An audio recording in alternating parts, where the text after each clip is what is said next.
தாலிக்கு தங்கம் இன்னைக்கு மதிப்பு 80,000 ரூபாய், திருமண உதவித்தொகை 50,000 ரூபாய். ஒரு வீட்டில் ஒரு பசங்கனாலும் சரி, 3 பசங்கனாலும் சரி, அவங்க ஒரு லேப்டாப்புங்கிறது கிட்டத்தட்ட 30,000 ரூபாய். இன்னைக்கு ஒரு வீட்டில் 3 பசங்க இருந்தாலும் 3 பேருக்குமே லேப்டாப் கொடுத்தோம்.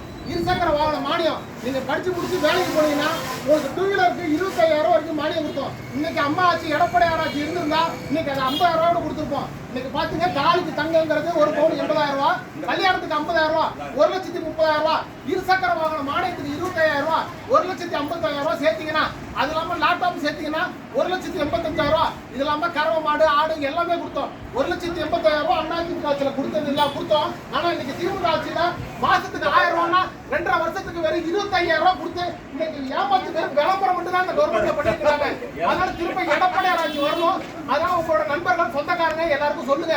அம்மா ஆட்சி வந்துச்சுன்னா மக்கள் பயன்படுவாங்க, மகளிர் முன்னேறுவாங்க, மாணவர்கள் முன்னேறுவாங்க அப்படிங்கறத தயவு செஞ்சு எல்லாருக்கும் சொல்லுங்க.